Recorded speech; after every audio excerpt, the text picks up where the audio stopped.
Welcome to Sunshine Cathedral's Queer God Squad. It's Friday, October 18th, 2024. I am Reverend Dr. Darrell Watkins, the senior minister here at Sunshine Cathedral.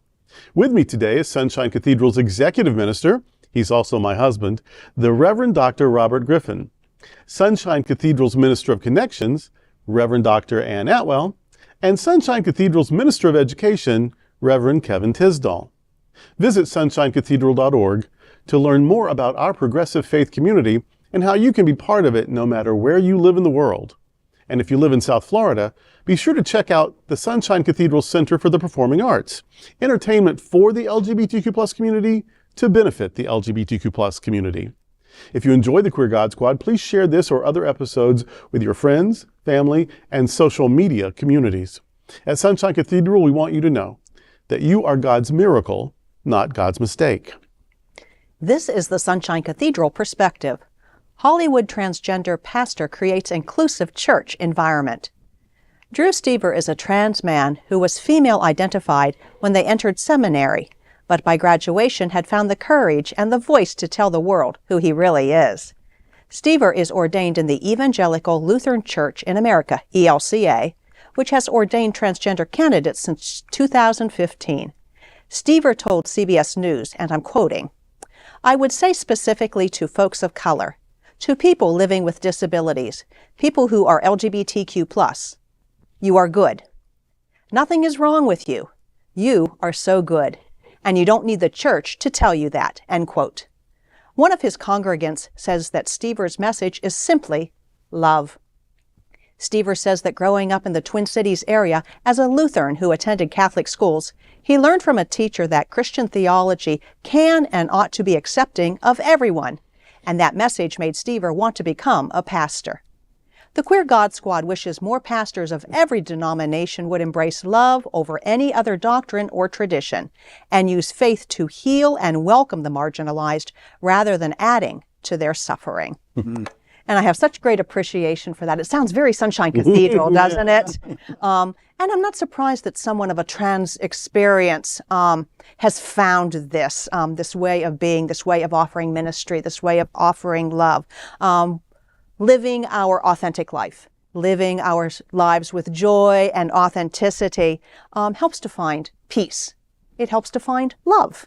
And so these great discoveries often lead to the knowledge that God is indeed love. Yeah.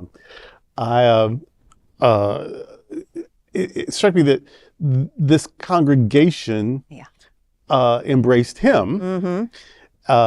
And now he's led them to be embracing of even more kinds of people, that there was a willingness from the very beginning, or at least maybe an interest in becoming willing or something, because he got there somehow. Yeah. And then now they're reaching out.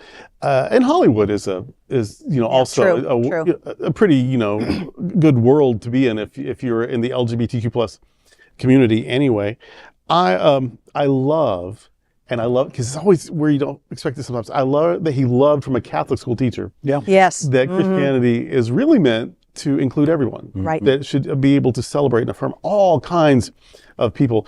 And I think that would be shocking news to some people today. That just like politics have been taken over by the most vitriolic and hateful voices, so has religion, particularly Christianity, in this country anyway. And I think it would be shocking, maybe even scandalous news to hear that the Christian faith is meant to be kind and generous and loving and inclusive, and that a lot of people have rejected religion so they could have those values. They didn't think they could have religion and those values. And so they're like, well, who needs religion? I'll just be kind and generous and loving on my own. And so I love that is his message, because that's the message everybody needs to hear. That's right. And that's the thing that I learned in going to 3 different seminaries, that the lesson plan is the same no matter where you go. How it's presented is kind of the difference. Now, the third one that I went to was a Catholic school. And when I walked in, this black, gay man, a lot of my classmates had to catch their breath and kind of pull their butts from their seats because it kind of got sucked in. That was in the beginning. as we go through the lesson plan and we learn a little bit of something, all of a sudden my classmates are like, wow, just like what the teacher said to them, Christian theology can and ought to be accepting of everyone. My classmates began to come over because they realized that so much of what they had heard in the past was not true. So now that they've got a new set of facts, at least some of them are going to take that or did take that back to their churches. So that's a wonderful place to be. And I think that's why if you're going to be in front of a congregation, you need some real training, not from a Bible school, but from a seminary that is going to teach you things that you would not hear at a Bible school. Right, right.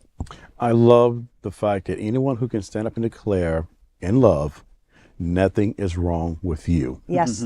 Those are words worth hearing from any context, especially people who have lived their story and lived their journey and become their authentic selves, can then stand in front of someone with authenticity and say, there ain't nothing wrong with y'all. You're made in God's love. And if you're made in God's perfect love, then there is nothing wrong with you.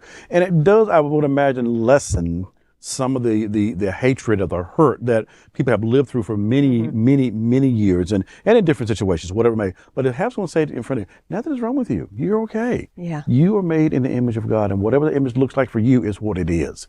And just more importantly, be true to yourself. So I love Steve knowing about this journey, knowing about his witness in this congregation, and that this congregation was willing to take the journey also. Yes. And I have my opinion sometimes about open and affirming churches, but yet there is always something good that comes out of all of these stories. Right. And the good is that this person can stand in front of their congregation and say, God loves you just as you are, and there's nothing you can do about it. There you Amen. go. Yeah. All right.